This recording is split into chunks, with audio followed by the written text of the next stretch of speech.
আমার আজকের আলোচনার বিষয়বস্তু সেনাবাহিনী বাংলাদেশে ক্ষমতা নেবেন মানে রাষ্ট্রপতি সেনাপ্রধান মিলে জরুরি অবস্থা জারি করে ফেলবেন, তার কোনো সম্ভাবনা নাই। তার মানে শাহাবুদ্দিন চুপ্পু সেটাও পরিষ্কার করেছেন যে বঙ্গভবন আর ক্যান্টনমেন্ট মিলে আরেকটা সমীকরণ মিলিয়ে যে প্রত্যাশা সেটা আসলে হচ্ছে না। তাহলে রাষ্ট্রপতি চুপ্পু কি বঙ্গভবনে বসে সত্যি জাতীয় সরকার গঠনের জন্য অপেক্ষা করবেন, বা হিসাব মেলে যে রাষ্ট্রপতি ইউনূস বঙ্গভবনে ঢুকবেন আর রাষ্ট্রপতি চুপ্পু বেরিয়ে যাবেন? রাষ্ট্রপতি শাহাবুদ্দিন চুপ্পু 12ই ফেব্রুয়ারির নির্বাচনে ভোট দিতে বের হচ্ছেন না। রাষ্ট্রপতি শাহাবুদ্দিন চুপ্পু 5ই আগস্টের পর থেকে যেমন ঈদের নামাজ পড়তে বঙ্গভবনের বাইরে পা রাখার অনুমোদন পান নাই, তেমনি এই ভোট দিতে না যাওয়ার বিষয়টাও কি তার অনুমোদনের সমস্যা? নাকি রাষ্ট্রপতি শাহাবুদ্দিন চুপ্পু এই যে ভোট দিতে যাচ্ছেন না সেটা এই কারণে যে তিনিও তার দল আওয়ামী লীগের মতোই ভোট বর্জন করছেন? রাষ্ট্রপতি চুপ্পু সেই দশক থেকে ছাত্রলীগের রাজনীতির সঙ্গে জড়িত। 1971 সালে মুক্তিযুদ্ধ করেছেন, মুক্তিযুদ্ধের পর যুবলীগ আওয়ামী লীগের রাজনীতির সঙ্গে জড়িত ছিলেন এবং বঙ্গবন্ধুর মৃত্যুর পর বঙ্গবন্ধুর একনিষ্ঠ কর্মী হিসেবে কারাবরণও করেছেন। শাহাবুদ্দিন চুপ্পু কি তার মানে এই ভোট অস্বীকার করে, যে ভোটে আওয়ামী লীগকে অংশ নিতে দেওয়া হচ্ছে না সেই ভোট বর্জনের মাধ্যমে এই ভোট না দিতে যাওয়ার সিদ্ধান্ত নিয়েছেন? খবর বেরিয়েছে রাষ্ট্রপতি শাহাবুদ্দিন চুপ্পু নাকি বলেছেন তিনি পোস্টাল ব্যালটের মাধ্যমে ভোট দেবেন। প্রবাসীদের পাশাপাশি 3 ধরনের ব্যক্তির, সরকারি কর্মকর্তা কর্মচারীরা, ভোটের বিভিন্ন কর্মকাণ্ডের সঙ্গে জড়িত, যারা আইন শৃঙ্খলা রক্ষাকারী বাহিনীর সদস্য, যারা কয়েদি। এখন রাষ্ট্রপতি ঠিক কি মানে কোন ক্যাটাগরিতে প্রবাসীদের বাইরে যে 3 ধরনের ব্যক্তির ভোট দেওয়ার সুযোগ আছে পোস্টাল ব্যালটে, সেই সুযোগটি নেওয়ার সিদ্ধান্ত নিলেন? রাষ্ট্রপতির এই ভোট দিতে না যাওয়ার বিষয়টি এসব নানা কারণেই তাৎপর্যপূর্ণ। বিশেষভাবে মনে রাখতে হবে এই ভোটটি যখন অনিশ্চিত এবং এমন একটা সাংবিধানিক পরিস্থিতির মধ্যে ভোটটি অনুষ্ঠিত হচ্ছে যখন অন্তর্বর্তীকালীন সরকারের সাংবিধানিক ভিত্তি আছে যে এই যে সংসদটি গঠিত হবে সেই সংসদটি কার কাছে শপথ গ্রহণ করবে, কারণ স্পিকার পদত্যাগপত্র দিয়েছেন। স্পিকার শিরীন শারমিন চৌধুরী কোথায় আছেন জানা যায় না, ডেপুটি স্পিকার কারারুদ্ধ আছেন।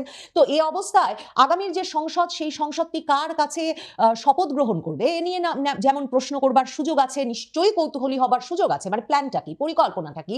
ঠিক তেমনি মনে রাখতে হবে যে এই নির্বাচনের সাথে সাথেই এক গণভোটে যে জুলাই সনদ অনুমোদনের চেষ্টা করা হচ্ছে সেই জুলাই সনদ সংবিধানের ওপরে জুলাই সনদকে স্থান দেবে এবং তার ফলে সাংবিধানিক অনেক পদেরই নিরাপত্তা আরো কমে আসবে। শাহাবুদ্দিন চুপ্পু এমনিতেই একটা অনিরাপদ পরিবেশে বঙ্গভবনে আছেন, মানে তিনি আওয়ামী লীগের একরকম প্রকাশ্য শেষ চিহ্ন বাংলাদেশের ক্ষমতা কাঠামোতে। তো সেই অবস্থায় শাহাবুদ্দিন চুপ্পু সত্যিই কি বঙ্গভবনে আছেন বা থাকবেন নির্বাচনের তারিখ পর্যন্ত, নাকি চুপ্পু ভোট দেবেন, প্রেসিডেন্ট চুপ্পু বঙ্গভবনেই আছেন এমন একটা খবর ছড়িয়ে দিয়ে আসলে বঙ্গভবন থেকে তার সরে যাওয়ার বা তাকে নিরাপদ আশ্রয়ে নিয়ে যাওয়ার একটা ব্যবস্থা করা হচ্ছে? ভাববার কারণ আছে, কারণ আপনাদের নিশ্চয়ই মনে আছে যে যেদিন নির্বাচনের তফসিল ঘোষিত হলো সেদিনই আন্তর্জাতিক সংবাদ সংস্থা রয়টার্স প্রেসিডেন্ট চুপ্পুর একটা সাক্ষাৎকার প্রকাশ করলো, যেই সাক্ষাৎকার নাকি তিনি হোয়াটসঅ্যাপের মাধ্যমে বঙ্গভবন থেকে বসে দিয়েছেন। সেখানে প্রেসিডেন্ট চুপ্পু জানালেন যে পর্যন্ত অন্তর্বর্তীকালীন সরকার রাখে নাই, ডক্টর ইউনূস তাকে এত অপমান করেছেন যে সেই হিউমিলিয়েশনে, সেই অপমানিত বোধ করে তিনি 12ই ফেব্রুয়ারির নির্বাচনের পর পদত্যাগ করতে চান, কারণ তিনি এখন পর্যন্ত ক্ষমতায় আছেন যাতে এই সাংবিধানিক পদের একটা দায়িত্ব রক্ষা করতে, মানে বাংলাদেশের একটা সাংবিধানিক ধারাবাহিকতা রক্ষা করতে। কিন্তু শাহাবুদ্দিন চুপ্পু যদি সত্যি 12ই ফেব্রুয়ারির নির্বাচনের পরে সরে যাবেন এই ঘোষণাই দিয়ে বসেন, 12ই ফেব্রুয়ারি নির্বাচনের পরে ঠিক কি ঘটবে, তারপর সরে যাবেন, নাকি যে ওই জুলাই সনদ গণভোটের মাধ্যমে হ্যাঁ ভোটে পাশ হয়ে যাওয়া মাত্র একটা বিপ্লবের জাতীয় সরকার গঠিত হবে, যেই সরকারের প্রেসিডেন্ট পদে নির্বাচিত হবেন বা প্রেসিডেন্ট পদে বসবেন ডক্টর মোহাম্মদ ইউনূস?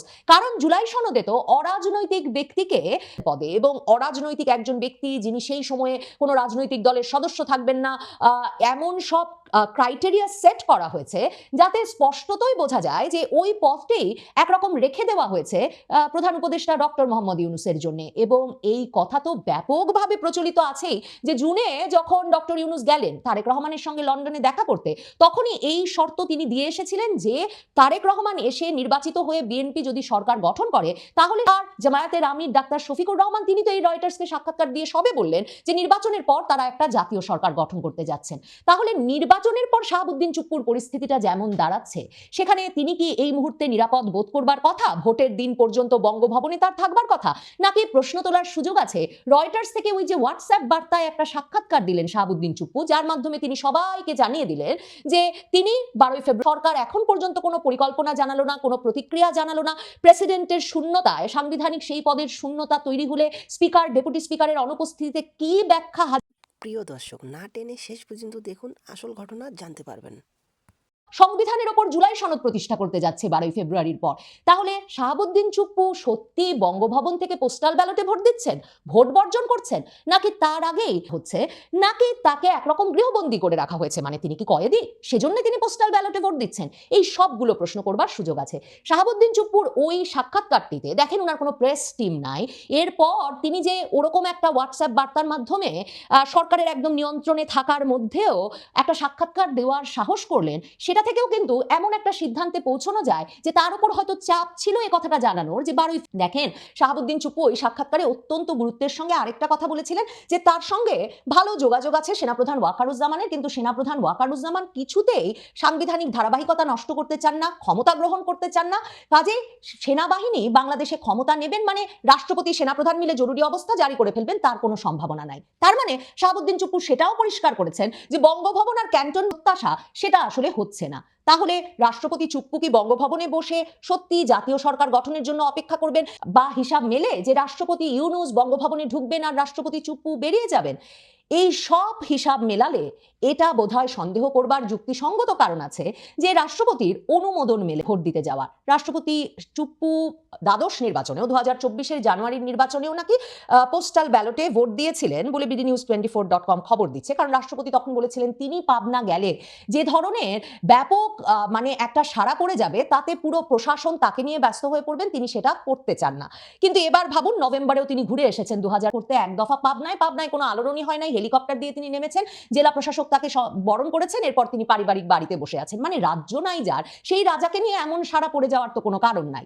কাজেই রাষ্ট্রপতি চুপ্পুর ভবিষ্যৎ 12 ফেব্রুয়ারির পরে কি হতে যাচ্ছে সেসব হিসাব নিকাশ মেলালে যেমন আগামী নির্বাচনটা নিয়ে কি অনিশ্চয়তা আর কোথায় কোথায় একটা সাংবিধানিক ছেদ পড়বার, বাংলাদেশের মোড় কিভাবে ঘুরিয়ে দিতে পারে, কি ধরনের সরকার গঠিত হতে পারে এবং তার ফলে কোন ধরনের বিশৃঙ্খলা সৃষ্টি হতে পারে, সেসব নিয়ে উদ্বেগ, আলোচনা, বিতর্ক করবার যেমন সুযোগ আছে, তেমনি ভাববার কারণ আছে যে 12 ফেব্রুয়ারির আগেই হয়তো সেফ এক্সিটের একটা ব্যবস্থাও করে নিতে পারেন তিনি। হয়তো সেফ এক্সিটের বিনিময়েই রয়টার্সে সাক্ষাৎকার দিয়ে রাষ্ট্রপতি চুপ্পুকে বলতে হয়েছিল তিনি ক্ষমতা ছেড়ে দেবেন, কিংবা রাষ্ট্রপতি চুপ্পু হয়তো মুক্তিযোদ্ধা শাহাবুদ্দিন চুপ্পু, বিশ্বস্ত আওয়ামী লীগ কর্মী, তিনি হয়তো ভোট বর্জনের ঘোষণা দিয়েছেন, ভোট দেবেনই না, কিন্তু সরকার সেই অস্বস্তি ধামাচাপা দিতে পোস্টাল ব্যালটের কথা বলছেন। আর সেনাপ্রধান ওয়াকারুজ্জামান আওয়ামী লীগের আরো অনেক মন্ত্রী, নেতা, প্রশাসনের কর্মকর্তাকে যেমন সেনা সদর দফতরে আশ্রয় দিয়ে সিটের ব্যবস্থা করেছিলেন, মানে স্পিকার শিরিন শারমিন চৌধুরী বা কোথায়,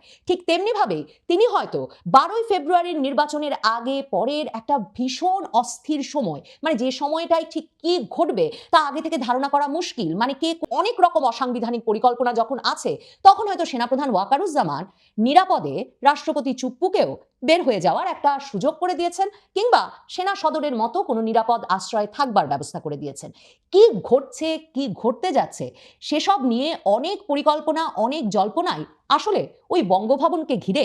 এবার নতুন একটা খবর এসেছে, সেটা হচ্ছে যে এবার কারাগার থেকে ভোট দেওয়া যাবে, এই নিয়ম করেছে নির্বাচন কমিশন। কিন্তু কারাগার থেকে ভোট দেওয়া যাবে এটা যতটা না আকর্ষণীয় খবর, তার চাইতেও অনেকের কাছেই আকর্ষণীয় খবর হচ্ছে কারাগার থেকে ভোট দেবেন আওয়ামী লীগের সাবেক নেতা মন্ত্রীরা, এমনকি 14 দলের হাসানুল হক ইনু, রাশেদ খান মেননের মতো জাদ্রেল নেতারা, যারা মানে আওয়ামী লীগ সরকারের মন্ত্রিত্বও কেউ পালন করেছেন, মন্ত্রীও ছিলেন। সেখানেই প্রশ্ন আসে যে তারা যদি কারাগার থেকে ভোট দেন, তাহলে আওয়ামী লীগ 14 দলের এই নেতা, সাবেক মন্ত্রী, এমপিরা কাকে ভোট দেবেন? নৌকা তো নেই, তাছাড়া কাস্তে, মশাল, যে প্রতীকগুলো, 14 দলের যে প্রতীকগুলো, সেই প্রতীকগুলোও নেই, তাহলে তারা কাকে ভোট দেবেন? ওদিকে মহামান্য রাষ্ট্রপতিও ভোট দেবেন সেরকম তথ্য গণমাধ্যমে নিশ্চিত করা হচ্ছে। চলুন একটু এই ইন্টারেস্টিং ব্যাপারটা আলোচনা করে বোঝার চেষ্টা করি। তারা ভোট দিতে বাধ্য করা হবে, নাকি তাদের সেই ভোট দেওয়া, বিশেষ করে মহামান্য রাষ্ট্রপতি যেভাবে ভোট দিবেন সেই ভোটটা পরবর্তীতে ফাঁস হয়ে যাবে যে তিনি কাকে ভোট দিয়েছেন, কিংবা তিনি তার ভোটটা নষ্ট করেছেন কিনা। থাকবেন পলিটিক্স টিভির নিয়মিত আয়োজনে। দলের সাবেক নেতারা মন্ত্রীরা কারাগার থেকে ভোট দেবেন এরকম বেশ গুরুত্বপূর্ণ একটা খবর সামনে এসেছে। খবরের শিরোনামটা আপনারা দেখে নিতে পারেন। সহ 22 সাবেক এমপি মন্ত্রী, 22 জন সাবেক এমপি মন্ত্রী যারা আওয়ামী লীগ এবং 14 দলের তারা ভোট দিবেন এটা নিশ্চিত করা হচ্ছে। চলুন একটু বিস্তারিত জানি। আসন্ন নির্বাচনে কারাগার থেকে পোস্টাল ব্যালটে ভোটাধিকার প্রয়োগ করবেন অন্তত 22 জন সাবেক সংসদ সদস্য, এমপি ও মন্ত্রী। তাদের মধ্যে পোস্টাল ব্যালটে ভোট দিবেন। এটা কিন্তু খুবই গুরুত্বপূর্ণ একটা ব্যাপার যে পোস্টাল ব্যালটে ভোট। তাদের মধ্যে উল্লেখযোগ্য রাশেদ খান মেনন, হাসানুল হক ইনু, সাদেক খান, ডাক্তার এনামুর রহমান। প্রথমবারের মতো কারাবন্দীদের ভোট দেওয়ার সুযোগ চালু হওয়ায় এই সুযোগ তারা পাচ্ছেন। নির্বাচন কমিশনের তথ্য অনুযায়ী আসন্ন নির্বাচনে ভোট দিতে নিবন্ধন করেছে প্রায় 5,960 জন কারাবন্দী।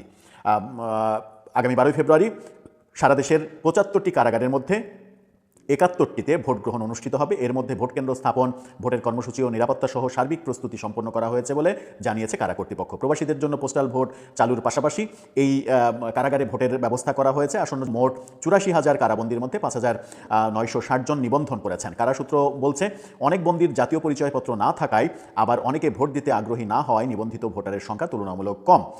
84,000 কারাবন্দীর তথ্য দেয়া হচ্ছে কারাসূত্র থেকে। 84,000 কারাবন্দী, যার মধ্যে আমরা জানি যে গত 1-1.5 বছরে আওয়ামী লীগের এবং 14 দলের যে গ্রেপ্তারের সংখ্যা, সেই গ্রেপ্তারের সংখ্যা 44,000-এরও বেশি।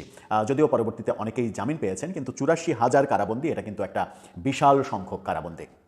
এখন ব্যাপার হচ্ছে যে এই যে হাসানুল হক ইনু, রাশেদ খান মেনন কিংবা সাবেক প্রতিমন্ত্রী ডাক্তার এনামুর রহমান তারা যে ভোট দিবেন, পোস্টার একটা গুরুত্বপূর্ণ বিষয়। নৌকা প্রতীক তো নেই, নৌকা প্রতীক নেই এবং 14 দলেরও কোনো প্রতীক নেই। তাহলে তারা কাকে ভোট দেবেন? যদি ভোট দেওয়ার জায়গা না থাকে তাহলে তারা ভোটার হিসেবে নিবন্ধন করলেন কেন? কারাগারে ভোট দেওয়ার জন্য নিবন্ধন করলেন কেন? সেটা একটা ইন্টারেস্টিং ব্যাপার। নাকি এর পেছনে অন্য কোনো কারণ রয়েছে? রাশেদ খান মেনন কিংবা হাসানুল হক ইনুরা কি এত সহজেই নতজানু হয়ে যাবেন? এত সহজেই ব্যাপারগুলো একটা কম্প্রোমাইজিং ব্যাপারে নিয়ে আসবেন? তানোর ব্যাপারে এক ধরনের বাধ্য করা হয়েছে? এই প্রসঙ্গগুলো কিন্তু আলোচনা হবে।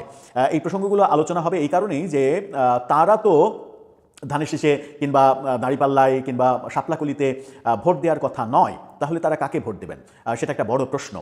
সেই প্রশ্ন থেকেই এই প্রশ্ন জাগে যে তাদেরকে কি ভোট দিতে বাধ্য করা হচ্ছে এরকম ব্যাপার স্টাবলিশ করার জন্য যে 22 জন সাবেক এমপি মন্ত্রী ভোট দিচ্ছেন। এটা একটা বড় নিউজ ফোকাস হবে। সাবেক আওয়ামী লীগ আমলের মন্ত্রী এমপিরাও ভোট দিচ্ছেন। এই ভোটের বৈধতা তৈরি করার জন্য এই কাজটা করা হতে পারে। কি রাশেদ খান মেনন, হাসানুল হক ইনুরা ভোটটা নষ্ট করবেন? তারা গণভোটে না ভোট দেবেন আর মূল যে ভোট সেই ভোটটা নষ্ট করবেন, হয়তো সেই দিকে যাবে। নাকি তারা জাতীয় পার্টির লাঙ্গলে ভোট দিবেন? এই প্রশ্নগুলো খুবই গুরুত্বপূর্ণ প্রশ্ন। আবার পোস্টাল ব্যালটে যখন ভোট দিবেন তখন কিন্তু সেই পোস্টাল ব্যালটের খাম যেটা সরকারের আয়ত্তে থাকবে।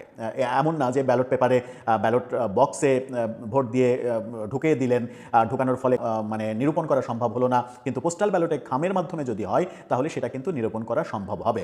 সেই ক্ষেত্রে আবার নতুন কিছু হবে কিনা সেই প্রশ্নটা আবার মহামান্য রাষ্ট্রপতির ক্ষেত্রে আসে। দেশ টিভি তারা নিশ্চিত করছে যে রাষ্ট্রপতি ভোট দিবেন পোস্টাল ব্যালটে, অর্থাৎ তিনি সরাসরি ভোট কেন্দ্রে যাবেন না ভোট দিতে, পোস্টাল ব্যালটের মাধ্যমে ভোট দিবেন। মহামান্য রাষ্ট্রপতি যদি পোস্টাল ব্যালটের মাধ্যমে ভোট দেন তাহলে ভোট কিন্তু একটাই, খাম কিন্তু একটাই। তাহলে কি ব্যাপারটা এরকম হবে যে আমরা পরবর্তীতে ভোটের পরে কোনো একটা সময় জেনে ফেলবো যে রাষ্ট্রপতি কাকে ভোট দিয়েছেন নাকি নাতে ভোট দিয়েছেন? মূল নির্বাচনে ধানের শীষে ভোট দিয়েছেন, দাঁড়িপাল্লায় এনসিপিকে ভোট দিয়েছেন, নাকি লাঙ্গলে ভোট দিয়েছেন, নাকি তার ভোটটাকে নষ্ট করেছেন?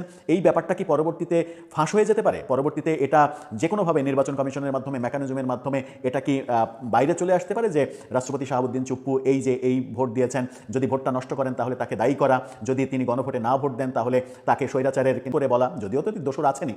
সেই ব্যাপারগুলো ঘটবে কিনা এই প্রশ্নগুলো জনমনে আসতে পারে। জনমনে এই কারণে আসতে পারে, রাষ্ট্রপতি সাংবিধানিক পদে আছেন, তিনি ভোট দিতেই পারেন। সেই ক্ষেত্রে তিনি ভোট কেন্দ্রে গিয়ে ভোট দেওয়ার বিষয়টা বেছে নিলেই বোধহয় ভালো হতো, পোস্টাল ব্যালটে ভোট না দিয়ে। পোস্টাল ব্যালটে ভোট দেওয়ার সিদ্ধান্ত তার নিজের নাকি সরকারের সিদ্ধান্ত, সেটাও একটা বড় বিষয়। আবার হাসানুল হক ইনুরা এই ভোট প্রক্রিয়ায় নিজেদেরকে অংশগ্রহণের মাধ্যমে আগামী নির্বাচনটাকে বৈধতা দিচ্ছেন কিনা সেটাও কিন্তু একটা বড় বিষয়। সেই প্রশ্ন আসবে, সেই প্রশ্ন উত্থাপিত হবে, সেই প্রশ্ন আলোচিত হবে। এই প্রশ্নের বাইরে কিন্তু আমাদের যাওয়া সম্ভব সম্ভব নয়। দর্শক, আপনার কি মনে হয় এই রাশেদ খান মেনন, হাসানুল হক ইনুরা ভোট দিতে রাজি হলেন কেন? তাদের এই ভোট প্রক্রিয়াটাকে যে তাদের প্রতিপক্ষ যারা শিখেছে, সুতরাং তাদের প্রতিপক্ষ তো এটা ফলাও করে প্রচার করতেই পারে যে আওয়ামী লীগের লোকজন, আওয়ামী লীগের মন্ত্রী এমপিরাও এখন বুঝতে শিখেছে যে এই ভোট বৈধ ভোট, সেই কারণেই তারা এই ভোটে ভোটার হিসেবে ভোট দেওয়ার জন্য জেলখানা থেকেও নিবন্ধন করেছেন। কোন দিকে যাচ্ছে রাজনীতির খেলাটা বোঝা খুব মুশকিল। রাজনীতির এই খেলায় প্রশ্নের সঠিক উত্তরটা পাওয়াও খুব মুশকিল। দর্শক, আপনার কাছে কি মনে হয় ইন্টারেস্টিং এই ব্যাপারে? আপনার সেই উত্তর